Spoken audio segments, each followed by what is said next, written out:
Hello बच्चों, class 10th board booster model six 2.0 में आपका स्वागत है। मेरा नाम निखिल चौहान। आप देख सकते हो हमारे प्रिय यूट्यूब चैनल अध्ययन 2.0, जिसके अंदर बच्चों आज हम जो बात करें मोस्ट इम्पॉर्टेंट टॉपिक है कि आखिर क्लास 10th में कौन कौन से टॉपिक पढ़ लें जिससे कि हमारा पूरा क्लास 10th में पूरे के पूरे कितने नंबर आ जाएँ। पूरे के पूरे 70 नंबर यहाँ से मिल जाएंगे अगर आप इन टॉपिकों को पढ़ते हैं। देखिए, पुराने बुक से पढ़ोगे तो नंबर नहीं आ पाएगा। जो टॉपिक बता रहा हूँ सिर्फ उतना ही पढ़ना है। देखो, मैं पूरा वीडियो भी लेकर आया हूँ और इस पूरे को सिर्फ पढ़ना है। कहाँ से कितने नंबर का क्वेश्चन उठेगा सब बताऊँगा कि 5 नंबर वास्तविक संख्या से उठेगा, 18 नंबर कहाँ से उठेगा। एक एक चीज़ क्लियर करके हम बताऊंगा कि कौन नंबर कहाँ से उठेगा, एक एक अंक। देखो, पूरा मैं दिखा देता हूँ। ऐसे ही एक पेज और है जिसके अंदर देखो हम इस टॉपिक पे बात करने के लिए पहले एक चीज़ मैं बता देता हूँ। देखो बच्चों, अगर वीडियो को लाइक नहीं किया तो लाइक कर देना, शेयर और सब्सक्राइब तो ज़रूर कर देना, क्योंकि ये वीडियो मोस्ट इम्पॉर्टेंट है। तुम लोगों के लिए इतना इम्पॉर्टेंट है कि मैं कह भी नहीं सकता। जान रहे हो कि पेपर नज़दीक आ चुका है, इसीलिए अच्छे से पढ़ोगे, स्मार्ट तरीके से पढ़ोगे तभी तुम्हारा नंबर आएगा। और जब स्मार्ट तरीके से नहीं पढ़ोगे तो नंबर नहीं आएगा। पूरा बता दूंगा कि कौन कहाँ कहाँ से कितने नंबर उठेंगे। तो देखो, यहाँ पे हम बात कर रहे हैं जो हमारा क्लास 10th है उसका गणित। किसका बेटा? जो क्लास 10th यूपी बोर्ड के बच्चों के लिए गणित। तो हम समय की बात करें तो देखो, आपका पेपर जो होगा कितने घंटे, 3 घंटे 15 मिनट का होता है, ये सब लोग जानते हैं। जिसमें से हमें 70 नंबर राइटिंग स्किल्स पे मिलता है और 30 नंबर प्रोजेक्ट स्किल्स पे मिलता है। ये सब क्लियर। अब हम बात करें कि आखिर कौन कौन से ये टॉपिक हैं जिन्हें हम पढ़ लें तो हमें पूरा नंबर मिल जाए। इन टॉपिकों पे बात करेंगे बच्चों, इन टॉपिकों पे।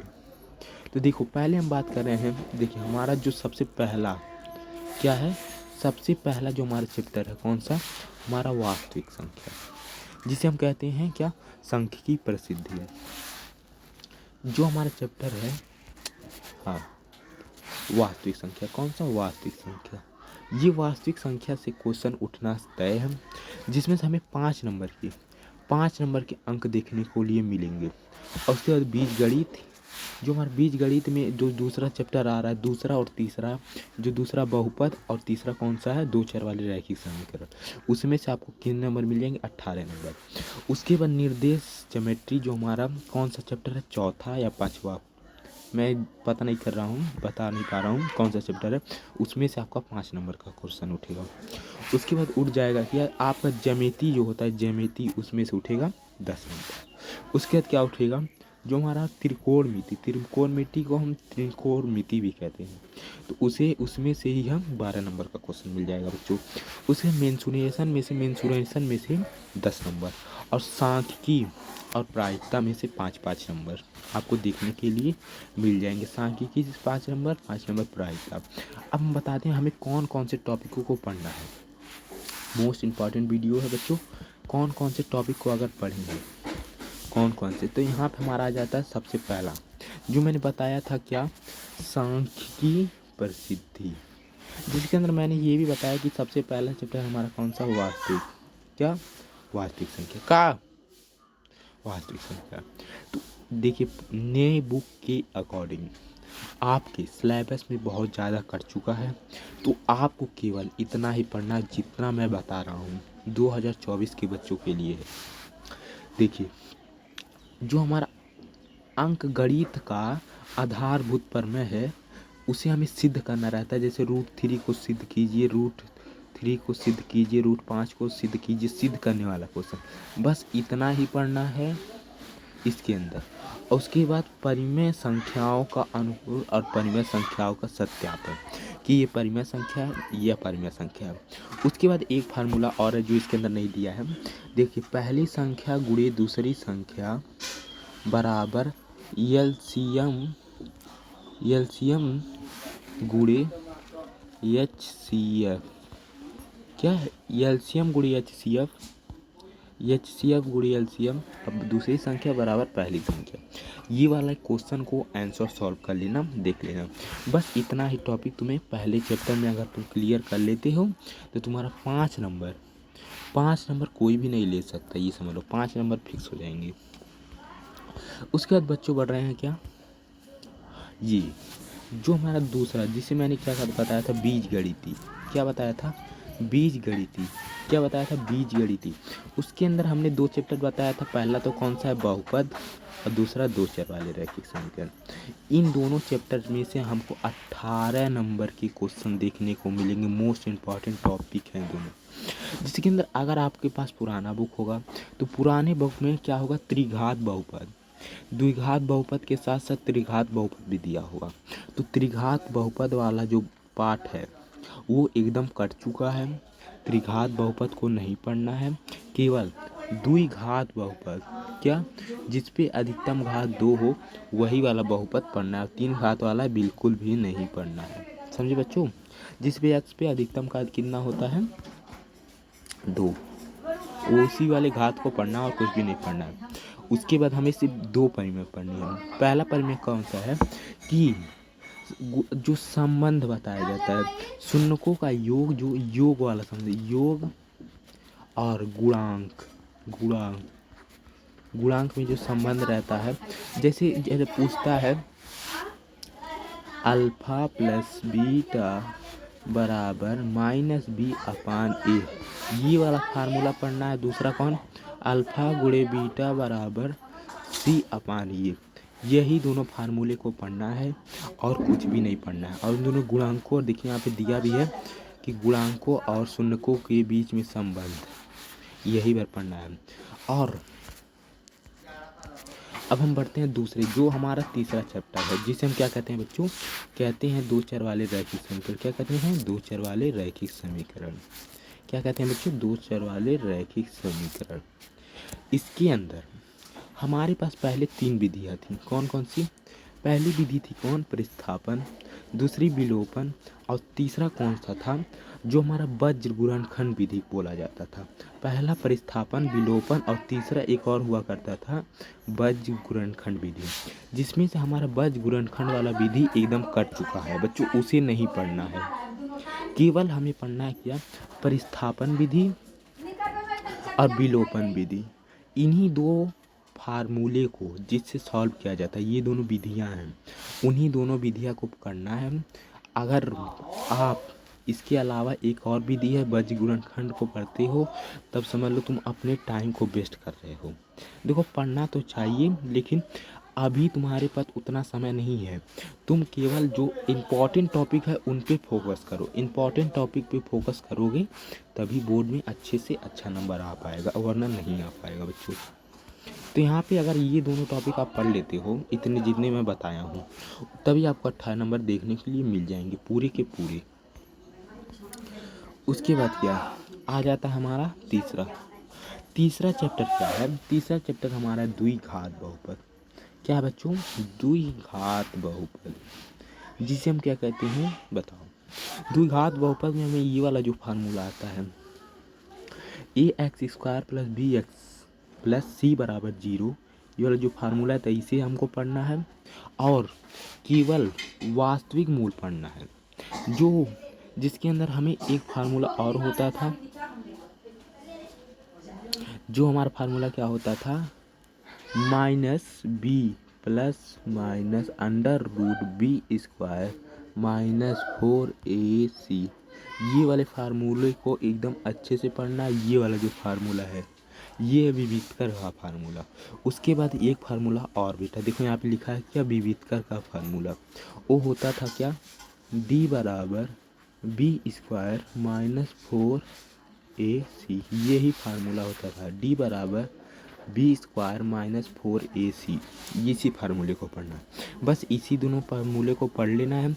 और इनके बीच में जो भी क्वेश्चन है, जो आपकी NCERT 2023-24 की बुक में दिया है, उस पर आपको क्लियर कर लेना है, समझे बच्चों, इतना क्लियर। उसके बाद आता है हमारा क्या, चौथा चैप्टर, जिसे हम चौथा इंग्लिश में बोल रहा है, लेकिन ये हमारा बुक में 5वां चैप्टर दिया है। 5वें चैप्टर में ये है हमारा समांतर श्रेणी। समांतर श्रेणी में केवल हमें जो nवें पदघात करना पड़ता था उसे पढ़ना है, और केवल उनके पदों में योग बताना है। जो उन प्रथम पद का जो योग बताया जाता था उनमें, जैसे मैं फार्मूला भी बता देता हूँ। क्या, पहला फार्मूला होता था हमारा ए एन बराबर, अगर बुक पलट के देखोगे तो तुम लोगों को याद होगा, नहीं पलट के देखोगे तो नहीं याद होगा, कि a plus n minus one into d, into नहीं यहाँ पे ब्रैकेट है, क्या ए एन बराबर ए प्लस ब्रैकेट में n minus one into d, ये फार्मूला होता था। और दूसरा होता था एस एन बराबर n upon two a plus n minus one into d, ये फार्मूला होता था, समझे बच्चों। और एक फार्मूला और होता था, ये भी एस एन बराबर n upon two a plus L, ये फार्मूला होता था। इन्हीं तीनों फार्मूलों को पढ़ना है, तभी आपको किन्हीं इसमें से समांतर श्रेणी खत्म हो जाएगा। और भी ज़्यादा क्वेश्चन को करेंगे तो समझ लो अपने टाइम तुम अपने साथ व्यर्थ कर रहे हो, सिर्फ इन्हीं टॉपिकों को पढ़ना है। देखो इस वीडियो मोस्ट इम्पॉर्टेंट है, देखो इसीलिए अपने दोस्तों के पास ज़रूर शेयर करना, समझे बच्चों, दोस्तों के पास ज़रूर शेयर करना, और क्योंकि उनको भी पता चल जाए कि कौन कौन से टॉपिक पढ़ने हैं हमें 2024-23 में। उसके बाद आ जाता है हमारा तीसरी इकाई में, जो हमने बोला था निर्देशांक ज्योमेट्री। निर्देशांक ज्योमेट्री में हमारा सबसे पहला क्वेश्चन आता है क्या, जो हमारा जिसे हम कहते हैं निर्देशांक ज्योमेट्री, जिसके अंदर देखो निर्देशांक ज्योमेट्री में हमें पढ़ना क्या है। निर्देशांक ज्योमेट्री में केवल ग्राफीय विधि पढ़ लेना है। ग्राफीय विधि का मतलब समझते हो, यहाँ पे एक्स वाई, ऐसे वाला एक्स वाई जो ग्राफ बनता था, भुज को पढ़ लेना, भुज क्या होता है, कोट क्या होता है, इन दोनों को पढ़ लेना है। और उसके बाद क्या पढ़ना है, पढ़ना ये कि देखिए ये तीनों सूत्र पढ़ लेना है। पहले ग्राफीय विधि को पढ़ लीजिएगा, ग्राफीय विधि के बाद दूरी सूत्र क्या होता है इसे पढ़ लेना है, विभाजन सूत्र क्या होता है इसे पढ़ लेना है, समझे बच्चों। केवल इन्हीं तीनों टॉपिकों को पढ़ना है, पहले ग्राफीय सूत्र, दूरी सूत्र, विभाजन सूत्र, इतने क्लियर, तभी आपको कितने नंबर मिल जाएंगे, 5 नंबर। कितने, देखो बहुत कम टॉपिक बचे हैं केवल तुम्हारे में, अगर अच्छे से पढ़ोगे तब नंबर पा जाओगे। उसके बाद आ जाता है हमारा चौथा ये कौन सा टॉपिक है, चौथा हमारा टॉपिक है हमारा ज्यामिति। ज्यामिति में सबसे पहला आता है टॉपिक जो हमारा कौन सा, त्रिभुज यानी ट्रायंगल, जिसके अंदर केवल जो हमारे स्वर, पहले तो ऐसे वाले 2 त्रिभुज पढ़ना पड़ता था। पहला तो ये वाला बराबर का चिन्ह बना करके लहरवा दो इस पर, ये पढ़ना रहता था। ये किसका चिन्ह, स्वरवंशम का चिन्ह होता था, लेकिन अब इसे काट दिया गया है। अब हमें केवल पढ़ना है समरूप। क्या समरूप, समरूप में जिसका चिन्ह होता है ऐसे लहराते हुए एक पानी का निशान, देखिए यहाँ पे लिखा भी है समरूप। पढ़िए समरूप की परिभाषा को पढ़ लेना है और उसके उदाहरण भी पढ़ लेना है, और उसके अलावा कुछ भी नहीं पढ़ना है, समझे। तो आ जाते हैं हम दूसरे पेज पे। दूसरा पेज हमारा यहाँ से स्टार्ट हो जाता है बच्चों। तो उसी त्रिभुज में और क्या पढ़ना है, उसी त्रिभुज में पढ़ना हमें ये वाला जो टॉपिक है, क्या है, कहा है कि त्रिभुज की भुजाओं की समांतर खींची गई रेखा त्रिभुज को शेष 2 भागों में बांटने का अनुपात करती है। अभी कहने का क्या विचार है, जैसे इसके अंदर हमें एक प्रमेय आता है जिसके अंदर एक त्रिभुज है, और एक त्रिभुज को हम अगर एक बिंदु से काट देते हैं बीच में से, तो क्या ये त्रिभुज 2 समांतर त्रिभुजों को बांट देगा, इस प्रमेय को पढ़ लेना है। उसके बाद क्या पढ़ना है, दूसरा टॉपिक है, दूसरा है कि दूसरा टॉपिक क्या है बच्चों, दूसरा टॉपिक है त्रिभुज की 2 भुजाओं को समांतर अनुपात में विभाजित करने वाली रेखा तीसरी भुजा के समांतर होती है, ये पढ़ना है। उसके बाद पढ़ना है क्या, पढ़ना है यदि 2 त्रिभुज संगत भुजाओं का एक अनुपात हो और अंतर्गत आंतरिक कोण बराबर हो तो वह त्रिभुज समरूप होता है, ये पढ़ना है, पढ़ लेना है। उसके बाद क्या पढ़ना है कि यदि 2 त्रिभुज के संगत कोण का एक योग बराबर हो तो उसकी संगत भुजाओं का अनुपात भी बराबर होता है, ये पढ़ना है। उसके बाद क्या पढ़ना है ये कि एक त्रिभुज का एक कोण दूसरे त्रिभुज के संगत कोण के बराबर होता है और उनकी संगत भुजाएं अनुपात में बराबर होती हैं। बस इतना टॉपिक पढ़ लेना है। छठवां चैप्टर में ज़्यादातर टॉपिक नहीं कटे हैं, इसीलिए लेंदी है थोड़ा सा, ये मोस्ट इम्पॉर्टेंट है। उसके बाद आ जाता है हमारा वृत्त। वृत्त के अंदर केवल हमें पढ़ना है क्या, पहला तो हमें पढ़ना है वृत्त पर स्पर्श रेखाओं क्या होती हैं और स्पर्श बिंदु को पढ़ लेना है। जिसके अंदर क्या जो हमारा टॉपिक है, देख सकते हैं यहाँ पे 2 टॉपिक दिए हुए हैं क्या कि वृत्त की स्पर्श रेखाएं जो होती है बिंदु से होकर जाने वाले त्रिभुज को लंबवत करती हैं। कहने का क्वेश्चन ये कि मान लो रुकिए मैं बता रहा हूँ। मान कह रहा है कि एक त्रिभुज है, मानो यहाँ पे एक वृत्त है, सॉरी बच्चों मुझसे त्रिभुज निकल गया, और यहाँ पे एक खींची गई लंबवत रेखा है। तो क्या ये जो यहाँ से लेकर अगर इसमें हम एक लंब बना दें तो जो ये दूरी यहाँ से लेकर के ये सबसे नज़दीकी दूरी होगी, ये एक परिमेय है जिसे हमें 10.1 में पढ़ने को मिल जाएगा बच्चों, उसे जाकर के पढ़ लेना।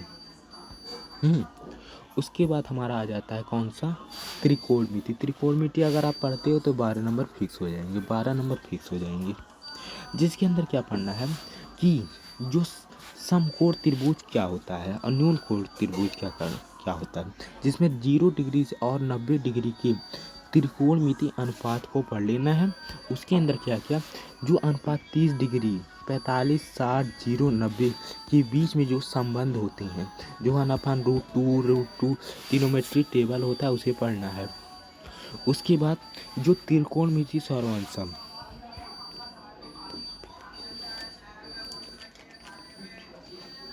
उसके बाद क्या पढ़ना है कि सर्वांशम जो एक फार्मूला है, ये वाला फार्मूला क्या है, जो सर्वांश माने हमें सिद्ध करना है कि जो ये sine square plus cos square बराबर 1 स्थापित करना तथा इसका अनुप्रयोग, ये कैसे बना इसे पढ़ लेना, इस फार्मूले कैसे बने इसे पढ़ लेना है और इसका अनुप्रयोग पढ़ लेना है। उसके बाद आ जाता है हमारा जो त्रिकोणमिति की कुछ अनुप्रयोग होता है, उसके अंदर जैसे कि पहला है ऊंचाई और दूरी क्या होता है। ऊंचाई और दूरी में जैसे कि जो हमारा ये 11वां चैप्टर है, सब जो ये तीसरा टॉपिक 11वां चैप्टर है, जिसके अंदर उन्नयन कोण क्या होता है, अवनयन कोण क्या होता है, ऊंचाई दूरी पे प्रश्न पढ़ लेना है।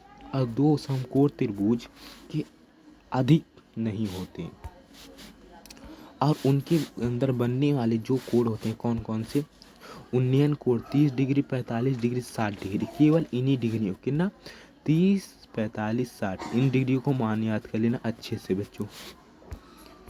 इसके अंदर तो हमारा ये 11वां चैप्टर खत्म हो जाएगा।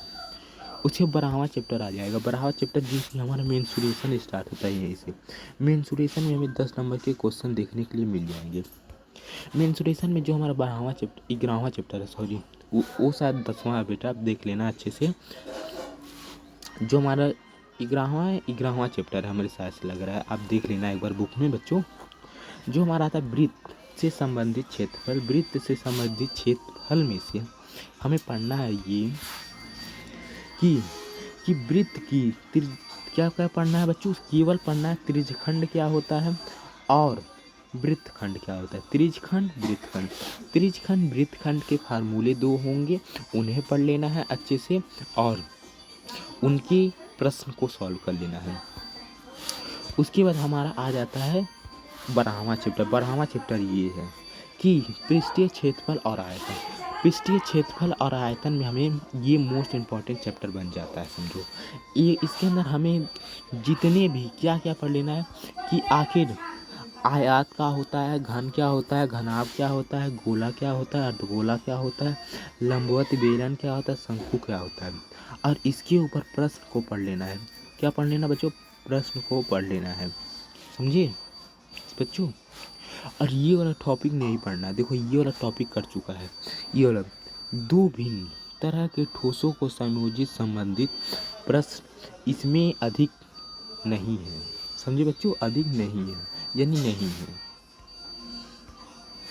उसके बाद आ जाता है हमारा सबसे लास्ट टॉपिक जिसको आप करेंगे केवल 2 चैप्टर ये जो है इसके अंदर केवल हमें कितने नंबर मिल जाएंगे? 10 नंबर। 5-5 नंबर के 2 टॉपिक पढ़ना है। पहला सांख्यिकी पढ़ लेना, उसके बाद प्रायिकता। सांख्यिकी में केवल केवल क्या पढ़ना है? सुनो, केवल मेरा बात सुनो कि वर्गीकृत आंकड़ों का माध्यक और बहुलक, केवल वर्गीकृत आंकड़ों के लिए। उसके प्रायिकता में क्या पढ़ना? प्रायिकता में पढ़ना है कि प्रायिकता को परिभाषित कीजिए और केवल घटनाएं पर आधारित प्रश्न को पढ़ना है। अगर आप इतना पढ़ लेते हो तो कहीं भी तुम्हारा 70 नंबर वाला जो टॉपिक है बच्चों, कहीं भी तुम्हारा 70 नंबर नहीं जाएगा। ये मैं कह रहा हूँ कि 70 नंबर कहीं भी नहीं जाएगा बच्चों, कहीं भी नहीं जा सकता। ये समझ लो, 70 नंबर तुम्हारा फिक्स हो जाएगा। पूरा 30 नंबर वहाँ से फिक्स हो जाएगा प्रैक्टिकल, और 70 नंबर ही। और देखो, पूरे टॉपिक को अच्छे से लिख लेना और एक बार फिर से देख लेना और उस क्वेश्चन को बारीकी से नोट कर लेना, और पेपर के 10 दिन पहले से इन्हीं सब क्वेश्चन को केवल पढ़ना और उसी भी क्वेश्चन को मत पढ़ना। समझे बच्चों? तभी तुम 70 में 70 ला पाओगे। देखो, वीडियो अच्छा लगा हो तो लाइक शेयर सब्सक्राइब जरूर कर देना। मिलते हैं बच्चों नए वीडियो के साथ। Thank you so much. Welcome.